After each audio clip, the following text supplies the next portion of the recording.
হরে কৃষ্ণ, কৃষ্ণ কৃষ্ণ হরে হরে, হরে রাম রাম রাম হরে হরে। সকল ভক্তকে সকালের ভগবত ক্লাসে স্বাগত। আমরা এখন স্মরণ করব।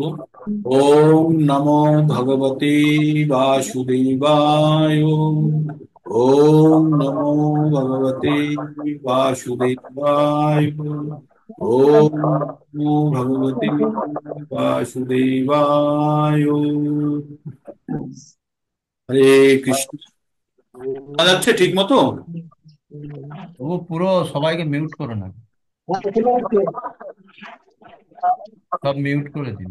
হরে কৃষ্ণ কৃষ্ণ কৃষ্ণ হরে হরে, হরে রাম রাম রাম হরে হরে। হরে কৃষ্ণ কৃষ্ণ কৃষ্ণ হরে হরে, হরে রাম রাম হরে হরে। তো আমরা এখনো পর্যন্ত আমরা যেটা পঠন করেছি, প্রবল মিউট করে দিন সবাইকে। 1 নম্বর অধ্যায়কে আমরা সম্পন্ন করেছি। আমরা 2 নম্বর অধ্যায় সম্পন্ন করেছি। 3 নম্বর অধ্যায় আমরা শেষের দিকে এসে গেছি। তো আমরা কয়েকটা জিনিস বুঝে গেছি। একটা হচ্ছে ভগবদ গীতা থেকে আমরা যেগুলো শিখতে পারবো সেটি হচ্ছে 5টি বিষয়। বিষয়গুলি কি কি? এক হচ্ছে ঈশ্বর, 2 হচ্ছে আত্মা, 3 সময়, 4 প্রকৃতি, আর 5 নম্বর হচ্ছে কর্ম। এইগুলির মধ্যে প্রথম 4টি হচ্ছে সকলের জন্য একই। প্রথম 4টে সকলের জন্য একই, শুধু পঞ্চম কর্ম, কর্মর কারণে আমরা সকলে আলাদা আলাদা। এই যে সকালে আমরা জুম মন্দিরে এখন 23 জনকে দেখতে পাচ্ছি, আমরা যারা বসে আছি তারা সকলে প্রত্যেক 4টে জিনিস একই। কি? প্রত্যেকের আমাদের ঈশ্বর এক, প্রত্যেকের আত্মা এক, প্রত্যেকের সময় একই সময় আমরা বসে আছি, আর একই এনভায়রনমেন্ট মানে একই জুম মন্দিরে বসে আছি। মানে 4টে জিনিস এক। তাহলে আমরা পৃথক কিসে? শুধু আমাদের কর্মের জন্য। তো এই কর্ম নিয়ে আমরা 3 নম্বর অধ্যায়ে পঠন করছি। কর্ম, এই অধ্যায়ের নাম কর্মযোগ। অ্যাকচুয়ালি ভগবদ গীতাকে 3টে অংশে বিভক্ত করা হয়েছে। প্রথম অংশ 1 থেকে 6 নম্বর চ্যাপ্টার পর্যন্ত কর্মযোগ, আর 7 থেকে 12 পর্যন্ত হচ্ছে ভক্তি, আর 13 থেকে 18 পর্যন্ত হচ্ছে জ্ঞান যোগ। এইভাবে বিভক্তিকরণ করা হয়েছে। যোগ কথার অর্থ হলো এটা একটি পদ্ধতি যার দ্বারা আত্মা পরমাত্মার সঙ্গে যুক্ত হওয়ার একটা চেষ্টা করে, সেটাকে যোগ বলা হয়। তাই আমরা বিভিন্ন জিনিসের সঙ্গে আমরা বলি ভক্তি যোগ, বুদ্ধি যোগ, কর্মযোগ, যোগ, অষ্টাঙ্গ যোগ, হঠযোগ, বিভিন্ন যোগের কথা বলি। সেই যোগগুলি হচ্ছে এগুলো এক একটি পদ্ধতি ভগবানের সঙ্গে যুক্ত হওয়ার জন্য। তো ভগবান এই অপশন গুলো অর্জুনকে আগে দিয়েছেন এবং পরবর্তীতে তিনি দিয়েছেন এর মধ্যে শ্রেষ্ঠ কোনটি এবং কোনটি অর্জুনকে। তাই আমরা 2 নম্বর অধ্যায়ে অর্জুনকে আত্মা সম্বন্ধে বলেছে, 2 নম্বর অধ্যায়ে কর্ম সম্বন্ধে বলেছে, 2 নম্বর অধ্যায়ে আর কি বলেছে? স্বধর্ম সম্বন্ধে বলেছে। বলেছে আর কি বলেছে? স্থিতপ্রজ্ঞ, অর্থাৎ বুদ্ধি দ্বারা নিজেকে স্থির করলে কেমন ভাবে তারা কেমন ভাবে বিচরণ করে, কেমন ভাবে থাকে, কেমন ভাবে কথা বলে, স্থিতপ্রজ্ঞ বিভিন্ন উদাহরণ দিয়ে বলা হয়েছে। 2 নম্বর অধ্যায়ে যখন চলে আসলাম, অর্জুন বলছে, ভগবান যদি তুমি বুদ্ধিযোগী শ্রেষ্ঠ বলছো, তাহলে তুমি আমাকে এই ঘোর অপরাধের মধ্যে কেন আমাকে ফেলছো? এই কঠিন কর্মের মধ্যে কেন তুমি আমাকে এর মধ্যে দিচ্ছ? তখন ভগবান অর্জুনকে কর্ম সম্বন্ধে বোঝাতে শুরু করলেন। তিনি বললেন, 2 ধরনের ব্যক্তিরা, আর 2 ধরনের ব্যক্তি হয় যারা আত্ম উপলব্ধির দ্বারা, সাংখ্যযোগের বিশ্লেষণ দ্বারা, সাংখ্য মানে হচ্ছে বিশ্লেষণ, বিশ্লেষণ এবং আত্ম উপলব্ধির দ্বারা ভগবানকে পাওয়ার, আর একজন হচ্ছে ভক্তি যোগের দ্বারা। এই বলে বলতে শুরু করলেন। তারপরে বললেন কর্ম, কিরকম ভাবে কর্ম করা উচিত, কর্ম না করলে কি হয়। যারা প্রত্যেককে কর্ম ছাড়া কেউ জীবন ধারণ করতে পারবে না, প্রত্যেককেই কর্ম করতে হবে। এবং যারা শ্রেষ্ঠ তাদেরকে দেখে বাকিরা শেখে। তাই আমিও, রাজা জনক আদি, ওরাও কর্ম করেছে, যদিও তাদের কিছু করার প্রয়োজন ছিল না। আমিও এই ত্রিভুবনে আমার কিছু পাওয়ার নেই বা কিছু আমার না পাওয়ার নেই বা কিছু পাওয়ার নেই। তাই তবু আমি কর্ম করি যাতে অন্যরা বুঝতে পারে বা ভুল না বোঝে যে আমাদের রাজা যদি কাজ না করে তাহলে আমাদের কাজ করার প্রয়োজন নেই। আর আমরা 3টে গুণ দ্বারা চালিত। 3টে গুণ কি কি? সতোষ, রজস আর তমস। 27 নম্বর শ্লোকে আমরা দেখেছিলাম কি? প্রকৃতি, ক্রিয়ামানানি গুণেই কর্মাণি সর্বস্ব অহংকার বিমূঢ়াত্মা কর্তাহামিতি মন্যতে। আমরা কি ভাবি? আমরা ভাবি যে আমরা সবকিছু আমরা নিজের থেকে করছি, কিন্তু এখানে বলছে আমরা নিজের থেকে কিছু করতে পারি না, আমরা আমাদের গুণ দ্বারা চালিত হই। আর গুণটি কি? সতোষ, রজস আর তম। এবার এই গুণগুলোর ব্যবহার কিভাবে করবো সেটার উপরে নির্ভর করছে যে আমি কি ধরনের কাজ করতে পারবো। একটা উদাহরণ দিয়ে বলি, আপনার কাছে তিনটে গাড়ি আছে, একটি আছে সাইকেল, একটি আছে মোটর সাইকেল, আর একটি আছে চার চাকা। এবার যে গাড়িটা নিয়ে বেরোবেন, যে গাড়িটা আপনি চড়ে বসেছেন, সেই গাড়িটাতে চড়ে কিন্তু আপনি মনে করুন চার চাকায় বসেছেন, বসে চালাচ্ছেন রাস্তায়। তখন যদি আপনি সাইকেলের অনুভূতি নিতে চান, পারবেন? পারবেন না। তখন মোটর সাইকেলের অনুভূতি নিতে চান, পারবেন? পারবেন না। তখন কিন্তু আপনাকে গাড়ির মতোই চলতে হবে। তার মানে গাড়ি তখন যেভাবে চলবে সেইভাবেই কিন্তু আপনি গন্তব্যস্থলে পৌঁছাবেন। তার মানে আপনার আর কিছু করার নেই, কারণ আপনার শুধু একটাই করার আছে, আপনি আপনার গুণটাকে চুজ করার বা আপনি গুণটাকে পছন্দ করার জায়গাটা আছে, তারপরে আপনাকে কিন্তু তারপরে নির্ভর করতে হবে। যদি মোটর সাইকেলে যান, বৃষ্টি হলে কিন্তু আপনাকে ভিজতে হবে, সাইকেলে গেলে আস্তে আস্তেই যেতে হবে, তাই না? তো এই যে আমাদের গুণ, এই গুণগুলি আমাদের মধ্যে বর্তমান, আর এই গুণগুলি আমাদেরকে যেভাবে চালিত করছে আমরা সেইভাবে আমরা চালিত। তার মানে আমি যদি গাড়ির মধ্যে বসে থেকে যদি বলি গাড়ি 70 কিলোমিটারে যাচ্ছে আর আমি 70 কিলোমিটারে আমার ক্ষমতায় যাচ্ছি না, আমরা গাড়ির দ্বারা চালিত হচ্ছে। তেমনি আমরা প্রত্যেকটা কর্ম আমাদের গুণ দ্বারা চালিত হই, আর গুণগুলোকে আমরাই আমাদের মধ্যে বিকশিত করি কিভাবে? সঙ্গ এবং এবং আহারের আচ্ছা, মাধ্যমে। এই সঙ্গ, আহার, জ্ঞান অর্জন, প্রভু একটু ডিস্টার্ব হচ্ছে। এর জ্ঞানের বিকাশ হয়, আমাদের গুণের পরিবর্তন হয়। তাই আমাদের প্রত্যেককে আমাদের গুণের উন্নতিকরণ করতে হবে। তাই গুণের উন্নতি তখনই হবে, সব থেকে ভালো গুণ হচ্ছে। প্রভুজি, প্রভুজি একটু ডিস্টার্ব হচ্ছে, ডিস্টার্ব শোনা যাচ্ছে, একটু মিউট করে দিন না। অসুবিধা হচ্ছে কিছু? হ্যাঁ, মিউট অসুবিধা করুন হচ্ছে, একটু প্রভু, মিউট করে সবাইকে দিন, মিউট করে দিন। মিউট করে দিন সবাইকে, মিউট করে দিই, হ্যাঁ। একটু মিউট করুন না সবাইকে, মিউট, হ্যাঁ মিউট করে দিন।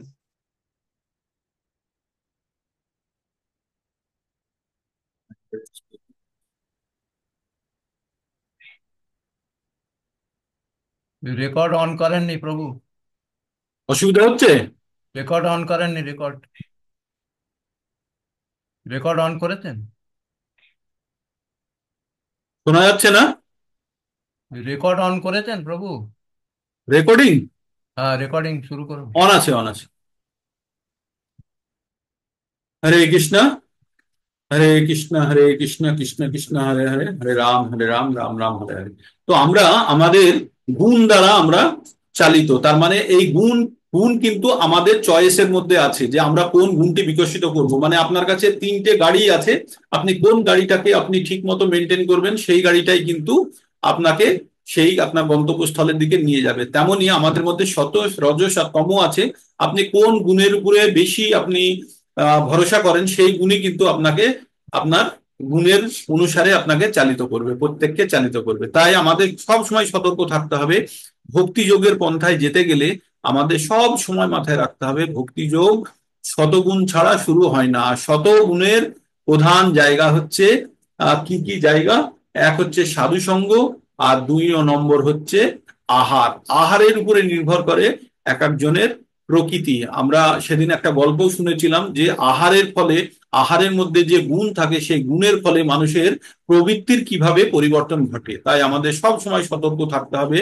তাই কখনো কখনো আমরা বলি না যে কোনো জায়গাতে আহার গ্রহণ করা ঠিক নয়, কারণ আমরা জানি না ওই আহারের মধ্যে যে ব্যক্তি বানিয়েছে, যেভাবে বানিয়েছে, তার মানসিকতা পর্যন্ত সেই আহারের মধ্যে ঢুকে থাকে। তাই সেই জন্য আমাদের আহার, আমরা কি বলি যে ভগবানকে সেই জন্য অর্পণ করলে, আমরা যখন কোনো খাদ্য যে প্রসাদ গ্রহণ করি, সেটা আমরা অলরেডি জেনে এসেছি, 14 নম্বর শ্লোকে বুঝি আমরা দেখেছি যে ভগবান থেকে যজ্ঞের পরেও যজ্ঞাশিষ্ট, যজ্ঞ থেকে যেটা পাওয়া যায় সেইটাকে যদি আমরা আবার, যজ্ঞ মানে হচ্ছে কর্ম, হতে পারে একটি যজ্ঞ, বা আমরা যেগুলো যে কোনো কর্মকাণ্ডের মাধ্যমে যেগুলো আমরা পাই, যেমন আমি খেতে ফসল চাষ করলাম, এটাও একটা কর্মযজ্ঞের অংশ, ঠিক আছে? চাষ করার পরে যেটা পেলাম সেটা কার দ্বারা পেলাম? আমি তো নিজে বাড়িতে আমি তৈরি করতে পারবো? আমার কাছে টাকা থাকলে আমি চাল তৈরি করতে পারবো, ধান তৈরি করতে পারবো না। তার জন্য একটা পরিবেশ দরকার।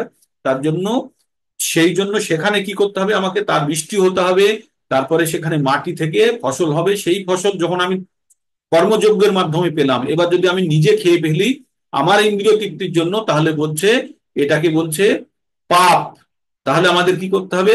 যার দ্বারা, যার কারণে আমরা পেয়েছি, কার কারণে পেয়েছি? ভগবানের কারণে পেয়েছি, তাই ভগবানকে অর্পণ করে গ্রহণ করলে তার মধ্যে যত পাপাদি এবং সম্পূর্ণরূপে সেটি সব ধরনের পাপ থেকে মুক্ত হলো। তাই আমাদের আমাদের এই কথাটাই বারবার বলছে যে ভগবানের দেওয়া জিনিস যদি আমরা তাকে অর্পণ না করে গ্রহণ করি, তাহলে এটা চোরের মতো কাজ হয়, এটাতে পাপ হয়। তারপরে প্রকৃতির গুণ সম্বন্ধে আমরা অনেকটা গিয়ে আমরা কোথায় চলে এসেছি? আমরা চলে এসেছি 30 নম্বরে, না মনমোহন বাবু? কত নম্বরে এসে গেছে আমরা? 30 নম্বরে। 30 হয়ে গেছে প্রভু, 31 থেকে 30 শুরু হয়ে হবে। গেছে, 31 থেকে পড়বো। 31 থেকে শুরু হবে। 31 31 থেকে শুরু হবে। 31 থেকে, হ্যাঁ। হুম। 31 প্রভু। হ্যাঁ, স্পিকারটা ঠিক মতো কাজ করছে না।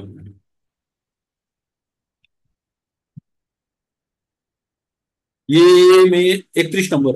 ये मे मत मिदं नित्यम् अनुष्ठितन्ति मानवः श्रद्धावन्तो हनयोश्चन् श्रद्धावन्तो अनुसूयन्तो मुच्यन्ते ते अपि कर्मभिः। ये मे मत मिदं नित्यम् अनुष्ठितन्ति मानवः श्रद्धावन्तो हनुश्चयन्तो मुच्यन्ते तेऽपि कर्मभिः। ভগবান কি বললেন? আমার নির্দেশ অনুসারে যে সমস্ত মানুষ তাদের কর্তব্য কর্ম, আমার নির্দেশ অনুসারে যে সমস্ত মানুষ তাদের নিত্য কর্তব্য কর্ম অনুষ্ঠান করেন, তারা শ্রদ্ধাবান এবং মাৎসর্য রহিত হয়ে এই উপদেশ পালন করেন, তারা কর্মবন্ধন থেকে মুক্ত হয়। এখানে একটা কথা বারবার আসবে, কি কথাটি?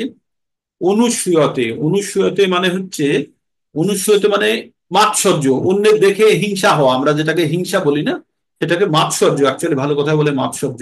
তো অন্যের প্রতি, অন্যের কথা আমরা কখন গ্রহণ করতে পারি না? যখন তার প্রতি আমাদের মনে হয় ও আর কি জানে, ওকে আমরা মানে এটা হচ্ছে মাৎসর্য, মানে ঈর্ষার কারণে যে জিনিসটা হয়, যে ওর ওর প্রতি আমরা ভরসা করি না। তাই ভগবান বলছে, ভগবানকে যদি কেউ ঈর্ষা না করে, ভগবানের প্রতি যদি কারোর, বাংলায় যেটাকে আমরা হিংসাও বলে থাকি, হিংসা যদি না করে, তাহলে কিন্তু সে, তাহলে তাহলে কি কি মাৎসর্য রহিত হয়ে উপদেশ পালন করে, তাহলে তারা কিন্তু কর্মবন্ধন থেকে মুক্ত হবে। এই কথাগুলো কাকে বলছে? অর্জুনকে বলছে। অর্জুনের মাথাতে কি ছিল?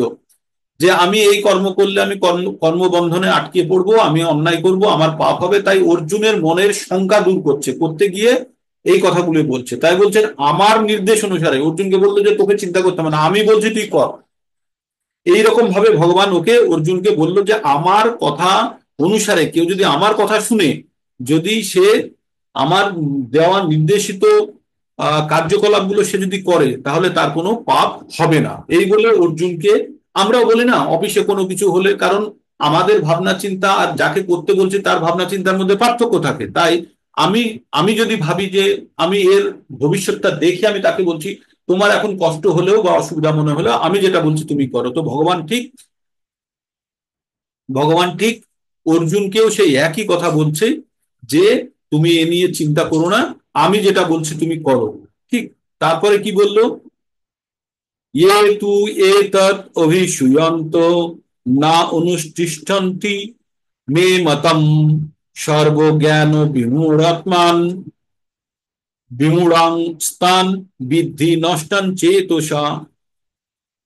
যেহেতু এতৎ অভূয়ন্ত না অনুষ্ঠিষ্ঠন্তি মে মতম সর্বজ্ঞান বিমূঢ়াং স্তান বিদ্ধি নষ্টং চেতসঃ। আগেরটাই কি বললো? যে তুমি আমার কথা শুনে ঈর্ষা রহিত হয়ে, মাৎসর্য রহিত হয়ে যে আমার কথা শুনে অনুষ্ঠান পালন করবে, সে কর্মবন্ধন থেকে মুক্ত হবে। আর পরেরটাই কি বলছে? কিন্তু যারা মাৎসর্য বশত হয়ে এই উপদেশ পালন করে না, তাদের সমস্ত জ্ঞান থেকে বঞ্চিত, বিমূঢ়, বিমূঢ় মানে হচ্ছে মূঢ়, মানে বুদ্ধিহীন ব্যক্তি, বিমূঢ় এবং পরমার্থ লাভের সকল প্রচেষ্টা থেকে ভ্রষ্ট হয়ে যান। আগেরটি আগেরটি কি বললো? আগেরটি বললো যে মাৎসর্য রহিত হয়ে ভগবানের আদেশকে পালন করে সে কর্মবন্ধন থেকে মুক্ত হবে। আর এখানে বলছে কিন্তু যারা মাৎসর্য সহ মানে তাদের মনের মধ্যে ঈর্ষা নিয়ে যে ভগবানের আদেশ পালন করে না, তারা সমস্ত জ্ঞান থেকে বঞ্চিত হবে, তারা বিমূঢ় মূঢ়, মানে তারা বোকা, এবং পরমার্থ লোভে সমস্ত চেষ্টা তাদের ব্যর্থ হবে। তাহলে আমরা 31 আর 32-এ একই কথা, একটা পজিটিভ ওয়েতে বললো, একটা নেগেটিভ ওয়েতে বললো। বুঝতে পারলাম আমরা নিশ্চয়ই? আচ্ছা, তারপরে কি? তারপরে 33 নম্বরে কি বলছে? সদৃশ্যং চেষ্টতে স্বশা প্রকৃতি জ্ঞানবানপি প্রকৃতিং ইয়ান্তি ভূতানি নিগ্রহ কিম করিষ্যতি। এখানে কি বললেন? জ্ঞানবান ব্যক্তি, যারা জ্ঞানী। আচ্ছা, জ্ঞানী কাদেরকে বলবো আমরা? জ্ঞানী কাদেরকে বলবো? যারা পিএইচডি করেছে, যারা সায়েন্টিস্ট, তাদেরকে জ্ঞানী বলবো? এই শাস্ত্রের ভাষাতে বলছে যারা বেদ জানে তারা হচ্ছে জ্ঞানী। আর বেদ জেনে কি জানে? যারা জানে ভগবান সবকিছুর ঈশ্বরঃ পরম কৃষ্ণ সচ্চিদানন্দ বিগ্রহ অনাদির আদি গোবিন্দ সর্বকারণ কারণ। তো এই জিনিসটা যারা জেনে গেছে, বহুনাম জন্ম নামান্তে জ্ঞানমান মান প্রপদ্যতে বাসুদেব সর্বমিতির সমাহাত্ম সুদুর্লভ। কি বলেছে? বহু জন্মের পরে জ্ঞানী ব্যক্তিরা এটা জানে। এই যে আমাদের ভৌতিক জ্ঞান নিয়ে থাকার পরে যখন আমরা ওই জ্ঞানের প্রয়োগ করে যখন আমরা জানি বাসুদেব সর্বমিতির, সবকিছুর কারণ, তখন আমাদের প্রকৃত জ্ঞানের উদয় হয়। ঠিক আছে? তো আমাদের প্রকৃত জ্ঞান আমাদের কখন হবে? যখন আমরা জানবো ভগবান কৃষ্ণ সবকিছুর মূল, সবকিছুর কারণ, তিনিই সবকিছু, তিনি জ্ঞান, তাকেই শুধু জানার প্রয়োজন। এটাই যখন আমরা জেনে যাব তখন জানবো যে আমাদের প্রকৃত জ্ঞান উদিত হতে শুরু করেছে। তাই এখানে কি বলছে? জ্ঞানবিহীন ব্যক্তিও স্বভাব অনুসারে কার্য করেন, কারণ প্রত্যেকের ত্রিগুণ জাতিত স্বীয় স্বভাবের অনুগমন করেন। কিন্তু সুতরাং নিগ্রহ করে কি লাভ? আমরা প্রত্যেকেই আমাদের 3টে গুণ দ্বারা চালিত, আমরা প্রত্যেকে 3টি গুণ দ্বারা চালিত। তাই বলছে এখানে, খুব বড় কথা বলেছে, যে আমরা আমরা যে গুণে আছি, যদি গুণের পরিবর্তন না হয় তাহলে কিন্তু আমরা কর্মের পরিবর্তন করব না। বোঝাতে পারলাম? আমরা প্রত্যেকের আমাদের নিজস্ব নিজস্ব গুণ আছে, এবার সেই গুণের মধ্যে থেকে আমরা সেই গুণের বেস্ট ইউজ করব, কিন্তু সেই গুণের মধ্যে থেকে আমরা অন্য গুণের প্রয়োগ করব না, তাহলে কিন্তু বিপদ হয়ে যাবে। সেটা পরবর্তী শ্লোকে বলবে। যেমনটা আমরা 3টে গাড়ি আমার বলেছি, 4 চাকা শত, 2 চাকা মোটরসাইকেল হচ্ছে রজ, আর সাইকেল হচ্ছে তম, 3টে বলেছি। এবার আমি শতগুণের থেকে যদি রজগুণের কথা বা রজগুণে থেকে যদি শত কথা ভাবি, যে মোটরসাইকেলে বসে যদি আমি ভাবি এটা আমার 4 চাকা, বা সাইকেলে বসে যদি আমি 4 চাকার কথা ভাবি, তাহলে কিন্তু আমি রোদ জল বৃষ্টিতে পুড়ে মরবো, আর স্পিডেও যেতে পারবো না, অ্যাক্সিডেন্ট করে বলবো, তাই না? তাহলে আমি যে গুণের মধ্যে আছি সেই গুণে থেকে তার সম্পূর্ণভাবে সুন্দর ব্যবহার করতে হবে, সেটাই কথা বলছে। আর কিন্তু গুণের অবস্থাতে আমি শতগুণে যেতে পারিনি, কিন্তু আমি রজগুণের থেকে যদি শতগুণে যাওয়ার চেষ্টা করি, ঠিক আছে, কিন্তু শতগুণের মতো ব্যবহার করতে গেলে কিন্তু আমি বিপদে পড়ে যাবো। সেটা এখানে বলেছে। কৃষ্ণ ভাবনায় অপ্রাকৃত স্তরে অধিষ্ঠিত না হতে পারলে জড় প্রকৃতির গুণের প্রভাব থেকে মুক্ত হওয়া যায় না। ভগবদ গীতায় 7ম অধ্যায়ে ভগবান এই কথায় প্রতিপন্ন করেছেন। তাই জড়জগতের স্তরে, এমনকি উচ্চ শিক্ষিত ব্যক্তির পক্ষেও কেবলমাত্র তত্ত্বগত জ্ঞানের মাধ্যমে অথবা দেহ থেকে আত্মাকে পৃথক করে মায়ার বন্ধন থেকে বেরিয়ে আসা অসম্ভব। তো আমাদেরকে সবসময় জানতে হবে যে আমাদের প্রকৃত জ্ঞান কি, আর জ্ঞান কি ভগবান, আর আমাদের জ্ঞানের কি ব্যবহার কি, আমরা কোন গুণে আছি, সেই গুণ অনুসারে আমরা আমরা প্রকৃতির নিয়ম অনুসারে কার্য করি। এবার এই গুণের মধ্যে থেকে অন্য গুণকে নকল করব না, আমরা কি করব? এই গুণের মধ্যে থেকে এই গুণের যেটা সব থেকে ভালোভাবে ব্যবহার সেটা করব। আর কি করব? আর এটা জানার চেষ্টা করব কোন গুণটি সর্বোচ্চ, আর সেই গুণে কিভাবে আমরা নিজেকে স্থানান্তরিত করতে পারবো, এইটা আমাদেরকে ভাবতে হবে। আমি সাইকেল চড়ে 60 কিলোমিটারে চালানোর পরিবর্তে আমি সাইকেলটা থেকে আমি গাড়িতে বসার চেষ্টা করব, গাড়িতে বসে 60 কিলোমিটারে চালাবো, তাই না?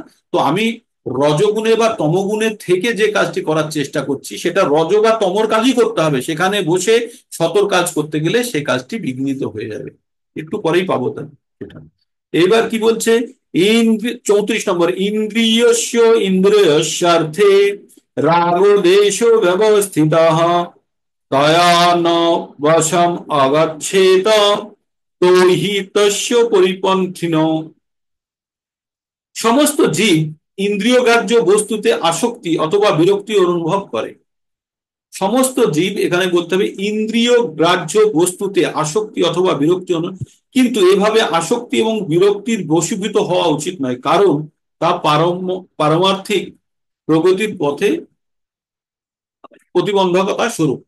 কি বলছে এটাকে আরেকবার বোঝা যাক, যে প্রত্যেকটা জীব ইন্দ্রিয়গ্রাহ্য বস্তুতে, আমাদের ইন্দ্রিয়গ্রাহ্য বস্তু কি? চক্ষু, কর্ণ, নাসিকা, জিহ্বা, ত্বক, 5টি ইন্দ্রিয়, জ্ঞান ইন্দ্রিয়। এই জ্ঞান ইন্দ্রিয়র 5টি বিষয় কি?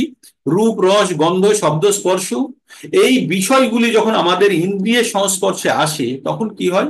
তখন আমাদের মনকে, ওই নৌকাকে, পালতোলা নৌকাকে যেমন হরণ করে নিয়ে চলে যায়, তেমন আমাদের মনকে হরণ করে নিয়ে চলে যায় সেই ইন্দ্রিয়ের বিষয়সমূহ। যেমন আমরা কোনো দোকানে গিয়ে কোনো কিছু কিনবো ভাবলাম, শোরুমে গিয়ে কিনতে গিয়ে পকেটে যদি টাকা থাকে, সঙ্গে সঙ্গে আমরা কি দেখি? কোনো একটা নতুন কিছু ভালো জিনিস পছন্দ হয়ে গেলে আমরা সবকিছু বাদ দিয়ে ওটাকে কিনতেই হবে বলে মনকে স্থির করে ফেলি, তাই না?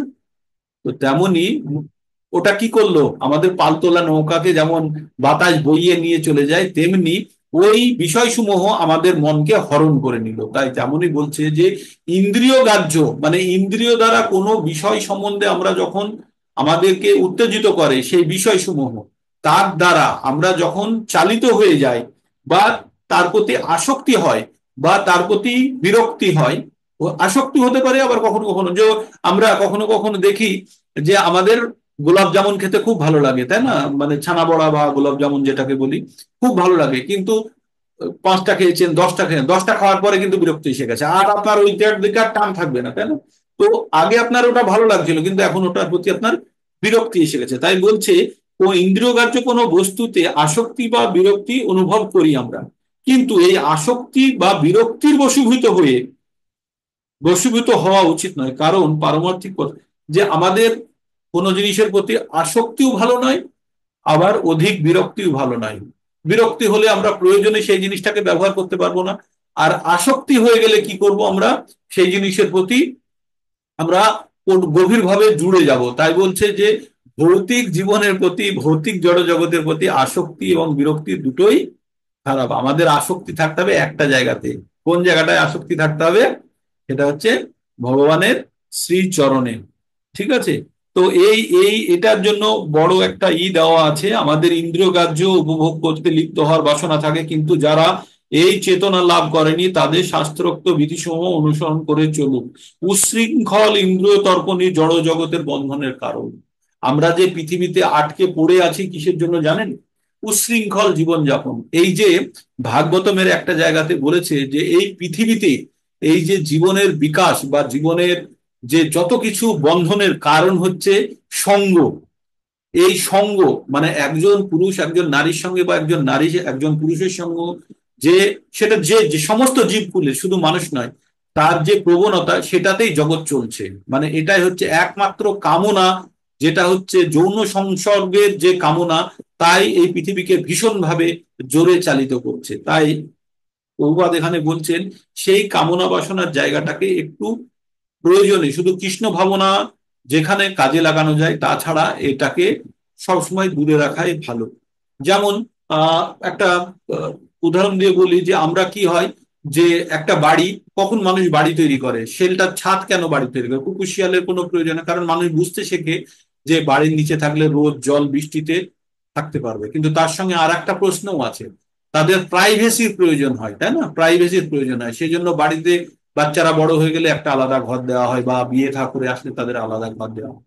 একটা ঘর ঘর তৈরি করার জন্য টাকা ইনকাম করতে হবে, তারপরে ঘর তৈরি করবে, স্ত্রী পুত্র নিয়ে থাকবে, সন্তান হবে, সন্তানের স্কুল, এইভাবে ধীরে ধীরে ধীরে ধীরে বাঁধনে মানুষ বাধা পড়তে শুরু করে।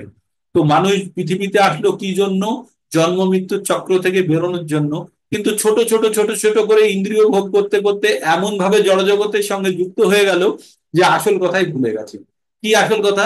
যে আমরা 84 লক্ষ জন্ম আমরা ভ্রমণ করার পরে এই মনুষ্য জন্ম পেয়েছি, যেখান থেকে আমাদের কি জন্ম মৃত্যুর চক্র থেকে বেরোনোর একটা সুযোগ আছে, কিন্তু সেই সুযোগটাকে কাজে লাগানোর পরিবর্তে আমরা কি করলাম, আমরা যে মানে এই জীবনকে আমরা অন্য দিশাতে দিয়ে দিলাম। একটা ছোট এক্সাম্পল দিই, যে একটা ছেলে একটা সমুদ্রের মধ্যে হারিয়ে গিয়ে একটা দ্বীপে উঠেছে, হ্যাঁ, একটা দ্বীপে উঠেছে। উঠে, দ্বীপ মানে ছোট দ্বীপ, ওখানে কিচ্ছু নেই, শুধু গাছপালার ফল টল আছে, গাছপালা আছে, আর মানুষজন কিচ্ছু নেই। আর শুধু সবসময় ভাবে কি করে ও ফিরবে, মেনল্যান্ডে ফিরবে বা ডাঙাতে কি করে আসবে। তো ও কি করেছে, একটা গাছকে অনেক কষ্টে দা দিয়ে কেটে কেটে একটা নৌকা বানাচ্ছে, হ্যাঁ, নৌকা বানাচ্ছে, নৌকা বানিয়ে সে আসবে। কিছুদিন পরে ওই খুব পরিশ্রম করে নৌকা বানাচ্ছে, তার মধ্যেই ভাগ্যক্রমে একটা স্ত্রীর সঙ্গে দেখা হয়ে গেছে, মহিলার সঙ্গে দেখা হয়ে গেছে। এবার তার ভাবনা চিন্তা পরিবর্তন হয়ে গেছে, এবার নৌকা বানানোর পরিবর্তে ঘর বানাতে শুরু করেছে, যে নৌকার আর দরকার নেই, এবার আমি সংসার করবো বলে ওইখানেই থাকবো সংসার। তো আমাদের অবস্থা তাই, আমরা এসেছি এখানে যে আমরা এই মানে জন্ম মৃত্যুর এই যে সমুদ্র আছে সেটাকে পার করব বলে, কিন্তু আমরা ভোগ ঐশ্বর্যে যে ব্যস্ত হয়ে গেছি, আমরা নৌকা তৈরি করার কথা ভুলে গিয়ে আমরা ঘর তৈরি করতে শুরু করে দিয়েছি। আমরা জানি এখানে আমরা বেশি দিন স্থায়ী জায়গাতে থাকতে পারবো না, তাই আমাদেরকে এখান থেকে চলেই যেতে হবে। কিন্তু এগুলো আমাদের সব ভুল হয়ে গেছে, কারণ আমাদের ইন্দ্রিয় তৃপ্তি আমাদেরকে এমন ভাবে বিমোহিত করেছে যে আমাদের আসল উদ্দেশ্য থেকে আমরা সবসময় দূরে চলে যাই। আর তার মূল কারণ হচ্ছে চক্ষু কর্ণ নাসিকা জিহ্বা ত্বক, রূপ রস গন্ধ শব্দ স্পর্শ। এই পাঁচটি হচ্ছে বিষয় সমূহ, পাঁচটি ইন্দ্রিয়। তাই আমাদের মনকে, পালতোলা নৌকা যেমন দ্রুত যায়, আমাদের মনকে সেইভাবে হরণ করে নিয়ে আমাদেরকে আটকে দিয়েছে এই জড়জগতে। এবার 35 নম্বর শ্লোকটি খুব বলা হয়। শ্লোকটি হচ্ছে শ্রেয়ান স্বধর্ম বিগুণাহা পরধর্মাৎ সদনুষ্ঠিতাৎ স্বধর্মে নিধনং শ্রেয় পরধর্ম ভয়াবহ। আবার শুনুন, শ্রেয়ান স্বধর্ম বিগুণাহা। শ্রেয়ান মানে হচ্ছে শ্রেয়, ভালো। স্বধর্ম মানে নিজের ধর্ম, বিগুণাহা দোষ যুক্ত হলেও, মানে নিজের ধর্মটি যদি দোষযুক্ত হয় সেটাও ভালো। পর ধর্মাৎ সদনুষ্ঠিতাৎ, অন্যের ধর্ম যদি ভালোভাবে অনুষ্ঠান করে কোনো লাভ নেই। স্বধর্মে নিধনাং শ্রেয়, নিজের ধর্ম সঠিকভাবে পালন করতে গিয়ে যদি কারোর নিধনও হয়ে যায় সেটাও ভালো। পর ধর্ম ভয়াবহ, অন্যের ধর্মকে নকল করা অত্যন্ত ক্ষতিকারক। তাই কি বলছে, স্বধর্মের অনুষ্ঠান দোষযুক্ত হলেও উত্তম রূপে অনুষ্ঠিত পরধর্ম থেকে শ্রেষ্ঠ। পরের ধর্মের থেকে মানে অন্য আমার যে গুণটা আছে সেই গুণের মধ্যে যে গুণটা আছে সেই গুণটাকেই আমি ঠিকভাবে ব্যবহার করব, নাকি অন্যের গুণের। আমি যদি আজকে ক্ষত্রিয় হই, আমি যদি বৈশ্য হই, আর আমি ব্যবসাটা বুঝবো, আমি যুদ্ধ করতে ভালো বুঝবো, কিন্তু যদি আমি ব্রাহ্মণের মতো জ্ঞান দিতে যাই তাহলে কিন্তু আমি বিপদে পড়ে যাব, তাই না? তার একটা এক্সাম্পল বলি। দুজন বন্ধু, দুজন সৈনিক, হ্যাঁ, দুজন একই পড়াশোনা করেছে, সবকিছু করে, দুজনই ডাক্তার, ডাক্তারি পাশ করেছে। একজন কি হয়েছে, একজন ডাক্তারি করে, আর আরেকজন কি করে, সে সৈন্যের কমান্ডার, সে কমান্ডার হিসাবে কাজ করে, সে গুলি চালাতেও জানে। এবার দুজনের মধ্যে গল্প হচ্ছে, হতে হতে যে যে বন্ধুটি যে কমান্ডার হয়ে আছে সে বলছে, চল তোকে আমি বর্ডারে কিভাবে আমরা গুলি চালাই তোকে দেখাবো। নিয়ে গেছে, নিয়ে গিয়ে ও বলছে, এইটা দেখ কিভাবে আমরা শত্রুপক্ষের উপরে গুলি বর্ষণ করি। তো করেছে, দেখিয়েছে। আর এবার কমান্ডারকে একদিন বলছে, চল আমি কিভাবে হসপিটালে আমি অপারেশন করি তুই দেখ। তো এরা দুজন দুজনের কাজ দেখিয়েছে। এখন যদি এদের জায়গাটা পরিবর্তন করে নেয়, যদি যে এখন সৈনিক কমান্ডার সে যদি ডাক্তারের কাজ করতে আসে, আর ডাক্তার যদি ভাবে যে আমি গুলি চালাতে যাবো, তাহলে দুজনেই কিন্তু নিষ্ঠার সঙ্গে করছে, কিন্তু দুজনেই দুটো জায়গাতেই ফেল হয়ে যাবে। কারণ কারণ হচ্ছে তাদের এখন তাদের ধর্মের মধ্যে, যদিও তারা একই পঠন পাঠন করেছে, কিন্তু তাদের ধর্মের মধ্যে পরিবর্তন হয়ে গেছে, তাদের গুণের মধ্যে পরিবর্তন হয়ে গেছে। তাই বলছে আমরা যে যে গুণের মধ্যে আছি সেই গুণে বর্তমান থেকে সেখানে সব থেকে ভালো করতে হবে। অন্যের কিছু কপি করতে গেলেই কিন্তু আমরা বিপদে, সেখানে বিপদ হতে পারে। আবার নিজের ধর্ম পালনে, নিজের গুণটাকে পালন করতে গিয়ে, ধর্ম মানে হিন্দু মুসলিম খ্রিস্টান জন্য ভাববেন না, গুণের কথা বলছে, সেই গুণটা পালন করতে গিয়ে যদি কারোর নিধনও হয়ে যায় সেটা শ্রেয়, সেটা ঠিকই আছে, সেটা ভালো। তার কার থেকে ভালো, পরের ধর্মকে গ্রহণ করার থেকে অনেক ভালো। তাই বলছে, এটা বিভিন্ন লোক বিভিন্ন রকম ব্যাখ্যা করে, হিন্দু মুসলমানকে দিয়েও বা অন্যদেরকে দিয়েও ব্যাখ্যা করে। তাই শ্লোকটি আপনারা পঠন করবেন, শ্রেয়ান স্বধর্ম বিগুণাহ পরধর্মাৎ সদনুষ্ঠিতাৎ স্বধর্মে নিধনাং শ্রেয় পরধর্ম ভয়াবহ। অনেক মৌলবীরা এই শ্লোকটিকে উদ্ধৃত করে, তারা যখন কোনো লেকচার দেয়, যে বলে ভগবত গীতাতেই তো লেখা আছে নিজের ধর্মকে ঠিকভাবে পালন করো, অন্যের ধর্ম কপি করতে যাবে না, তাই আমরা আমাদের ধর্মকে পালন করি বলে ওরা এইটাকে আবার রেফারেন্স টানে, এইটাকে সামনে রাখে। তারপরে বলছে প্রত্যেকটা কাজের মধ্যে কিছু না কিছু আমাদের ডিফেক্ট থেকেই থাকে। হ্যাঁ, প্রত্যেকটা কাজের মধ্যে আমাদের কিছু না কিছু ডিফেক্ট থেকেই থাকে। কেমন ডিফেক্ট থেকে থাকে? যেমন আগুন, আগুনের মধ্যে কি থাকে? আগুনের ধোঁয়া থাকে, ধোঁয়া কি করে? আগুনকে ঢেকে রাখে। আয়নাতে ধুলো পড়ে থাকলে কি হয়? আয়না আপনার মুখকে দেখতে দেয় না। আবার গর্ভের মধ্যে যে সন্তান থাকে, সে যেহেতু আবৃত থাকে, সেজন্য সেও ঠিকমতো তার প্রকাশ আসে না। তাই বলছে শ্রেয়ান স্বধর্ম পড়লাম, আচ্ছা, ও আচ্ছা, আমি অন্যটাই চলে গেলাম। তারপরে তার 36 নম্বর শ্লোকটি শুনুন, এটা খুব সুন্দর শ্লোক, খুব সুন্দর শ্লোক। ভগবানকে অর্জুন উবাচ, অর্জুন এতক্ষণ পরে অর্জুন জিজ্ঞেস করছে, কি জিজ্ঞেস করছে? অথ কেন প্রযুক্ত হয়ং পাপং চরতি পুরুষঃ অনিচ্ছ অপি বাষ্ণেয় বলাদিব নিয়োজিত। আবার করছি, শুনুন। অর্জুন উবাচ অথ কেন প্রযুক্ত হয়ং পাপং চরতি পুরুষঃ অনিচ্ছ অন্নপি বাষ্ণেয় বলাদপি নিয়োজিত। কি বললেন?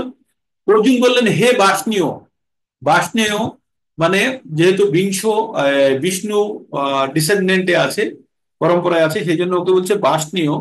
বলছে মানুষ কি বলছে? অথক কেন প্রযুক্ত হন পাপং চরতি পুরুষ। বলছে এমন কেন হয় যে আমরা পাপ করি, কেন আমরা কেন পাপ করি, জিজ্ঞেস করছে। আর মনে হয় আমার ইচ্ছা না থাকতেও কেউ যেন জোর করে আমাকে দিয়ে পাপটা করিয়ে নিচ্ছে। অর্জুন জিজ্ঞেস করছে, হ্যাঁ ভগবান তুমি এই জিনিসটা বলো তো, আমরা কেন পাপ করি, আর কেন কখনো কখনো মনে হয় যে আমার ইচ্ছা নেই, তবুও যেন কেউ আমাকে দিয়ে জোর করে এই কাজটি করিয়ে দিল। তখন ভগবান অর্জুনকে বলছে, শ্রী ভগবান উবাচ কাম এষ ক্রোধ এষ রজগুণ সমদ্ভুব মহাসন মহাপাপম মা বিদ্যা নৈম বৈরিনাম। কি বললো অর্জুন? কি ভগবান? ভগবান বললো কাম এষ ক্রোধ এষ রজগুণ সমদ্ভব। আমরা যে কোনো কাজ করি আমরা গুণের দ্বারা পরিচালিত, আগে বলেছি। প্রকৃতি ক্রিয়ামানানি গুণে কর্মাণি সর্বস্ব অহংকার বিমূঢ়াত্মা কর্তাহাম ইতি মন্যতে, 27 নম্বর শ্লোকে পড়েছি। তো এখানে বলছে, অর্জুন জিজ্ঞেস করলো এমন কেন হয়, আমাদের কেন মনে হয় যে আমার করার ইচ্ছে নেই, তবুও জোর করে কেউ আমাকে দিয়ে এই কাজটি করিয়ে দিল। তখন ভগবান বলছে কাম এসো ক্রোধ এসো, যে কোনো কিছু পাওয়ার ইচ্ছা বা কোনো কিছু না পেলে যে ক্রোধ, এটা কোথায় থেকে আসে জানো? ভগবান বলছে রজগুণ সমদ্ভব, রজগুণ থেকে আসে এটা। তার মানে যার মধ্যে রজগুণের প্রভাব বেশি থাকবে, তার মধ্যে কামনা বাসনা বেশি থাকবে, তার মধ্যে ক্রোধও বেশি থাকবে। তাই বলছে মহাশন মহাপাপম্মা, বলছে এটি, এই ক্রোধ পরে এই কি বলছে, এই সর্বগ্রাসী পাপাত্মক কামকে জীবের প্রধান শত্রু হিসাবে জানবে। মহাশন মহাপাপম্মা বিদ্যা নহিম, জানবে নহিম বৈরী নাম মানে শত্রু। তাই কি বলছে যে এই কাম আর ক্রোধ আমাদের প্রধান শত্রু। পাকিস্তান শত্রু নয় আপনার, তৃণমূল শত্রু নয়, সিপিএম শত্রু নয়, বিজেপি শত্রু নয়, আপনার শত্রু হচ্ছে কাম আর ক্রোধ। তাই বলছে কামও এসো ক্রোধ এসো রজগুণ সমদ্ভুব। আর এটা কোথায় থেকে তৈরি হচ্ছে? রজগুণ থেকে। তাই আমাদেরকে কোথায়, তাহলে আমাদের মূল সমস্যাটা কোথায়? সমস্যা হচ্ছে আমাদের গুণের। তাই আমাদের গুণ থেকে বেরোতে হবে, তার মানে আমাদের গুণের উন্নতিকরণ প্রয়োজন। তাই আমাদের গুণের উন্নতি করতে গেলে আমাদের কি করতে হবে? আমাদেরকে আমাদেরকে কি করতে হবে? আমাদেরকে সাধু সঙ্গ করতে হবে, আমাদেরকে আহারে পরিবর্তন আনতে হবে, আমাদের জ্ঞান বিজ্ঞানের প্রকাশ ঘটা। আজ পর্যন্ত যারা আপনারা এই গুণ সম্বন্ধে যাদের কোনো জ্ঞান ছিল না, তাদের কাছে আজকে বা কালকে বা এই কয়েকদিন ধরে শুনছেন, নতুন শুনতে শুনতে কিছুটা হলেও তো আপনাদের মাথার মধ্যে ঢুকেছে, মনে হচ্ছে তো যে এই গুণগুলি কি আসলে। মনে হচ্ছে তো আপনাদের যে এই গুণ তো এতদিন তো আমরা বুঝিনি, গুণগুলো কিভাবে আমাদের চালিত করে, বা আমরাই নিজেরা ভাবি যে আমরা নিজেরা করছি। কিন্তু যখন আপনারা বুঝতে শিখছেন বা শুনছেন, তখন আপনাদের মনের মধ্যে ধীরে ধীরে প্রবেশ করছে যে কাম, কোনো কিছু পাওয়ার ইচ্ছাকে বলে কাম, আর না পেলে পেলে আবার লোভ বাড়ে, আর যদি না পাই তাহলে ক্রোধ হয়। তাহলে কাম, লোভ আর ক্রোধ, এই তিনটেকে আবার বলা হয় নরকে যাওয়ার এক্সপ্রেস হাইওয়ে। কাম, ক্রোধ, লোভস্তথা তস্মাদ ইদ ত্রয়ং ত্যাজেত। তাই এই তিনটেকে ত্রিবিধং নরকেশ্বরং দ্বারং, একটা শ্লোক আছে 16 নম্বর অধ্যায়, ত্রিবিধং, তিনটে, ত্রিবিধং নরকেশ্বরং দ্বারং, নরকে যাওয়ার তিনটে রাস্তা। কি বলছে? ত্রিবিধং নরকেশ্বরং দ্বারং কাম, ক্রোধ, লোভস্তথা তস্মাদ ইদ ত্রয়ং ত্যাজেত। এই তিনটিকে সুতরাং তোমাকে ত্যাগ করতে হবে। তো এখানে দুটোর কথা বলা হয়েছে এখন, ওটা আমরা আরো পরে পড়বো যখন 16 নম্বর অধ্যায়ে যাব। তো এখন কি বলছে? কাম এসো, ক্রোধ এসো, রজগুণ সমদ্ভব, মহাসন মহাপাপ মা বিদ্যা নহি বৈরিণাম। এই এই কাম আর ক্রোধকে তুমি জানবে, এটা তোমার প্রধান শত্রু। আর এদেরকে তোমাকে, কিন্তু এদের থেকে তোমাকে দূরে থাকতে হবে, এদেরকে তোমাকে দূর করতে হবে। আর এটা কেন আসছে? এটা আসছে রজগুণ থেকে। তাহলে আমাদের উৎপত্তি খুঁজতে হবে যে আমাদের মধ্যে এই গুণের প্রভাবটা কোথায় থেকে আসছে। গুণের প্রভাব রজগুণ, খাদ্য আর সঙ্গ। আবার আপনাদেরকে সেই একই জায়গাতে চলে যাচ্ছে। আমরা যেমন খাদ্য গ্রহণ করব তেমনই, আমি কালকে বলছিলাম না 4টে নিয়মের জন্য, তার মধ্যে যে মিট ইটিং বলে বা আমিষ গ্রহণ, আমিষ খাদ্য গ্রহণ করলে, যারা আমিষ খাদ্য গ্রহণ করে তাদের মধ্যে রজগুণের প্রভাব বেশি থাকে।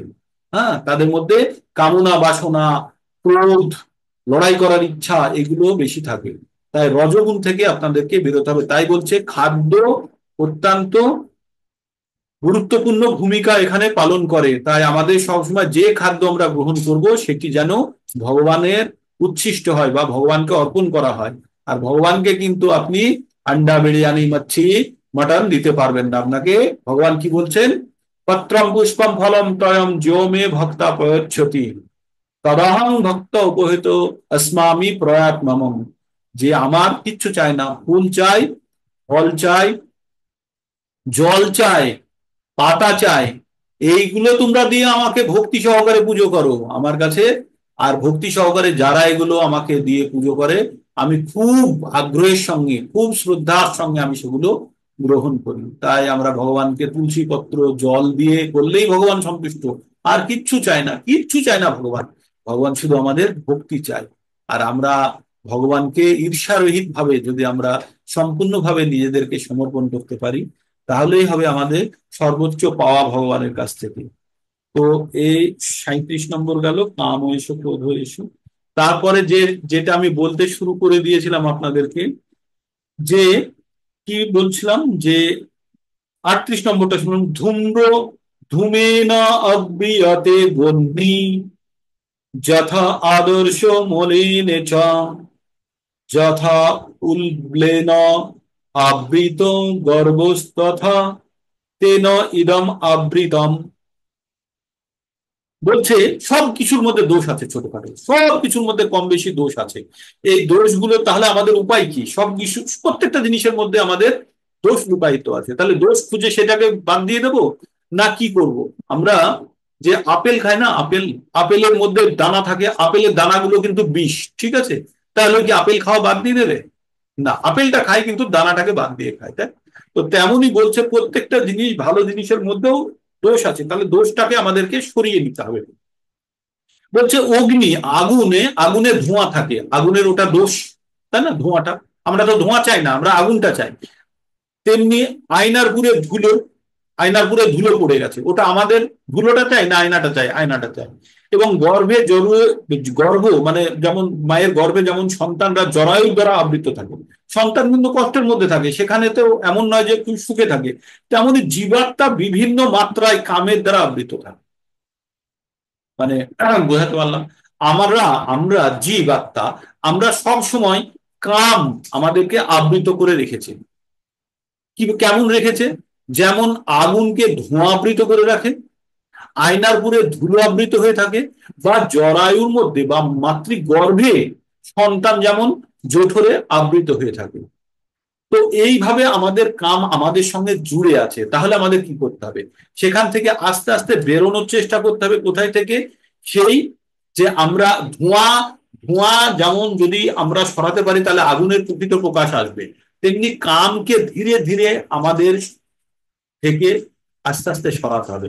যেমন ধোঁয়াকে যদি সরিয়ে দিই তাহলে আগুন, প্রকৃত আগুনকে পেয়ে যাব। যখন আহ আয়নাটা যখন মুছে দেবেন তখন আপনি প্রকৃত স্বরূপ দেখতে পাবেন। এবং যখন মাতৃগর্ভ থেকে সন্তানটি যখন আহ বেরিয়ে আসবে তখন সে নিজের মতো সে কিন্তু আবার তার প্রকাশ হতে পারবে। ঠিক। তো এইভাবেই আমাদেরকে আমাদেরকে বুঝে নিতে হবে যে কিভাবে আমরা কামের দ্বারা আমরা আবৃত হয়ে আছি। আর দুই তিনটে রয়ে গেল, কিন্তু আজকে আর করা যাবে না। তো এইখানে আমরা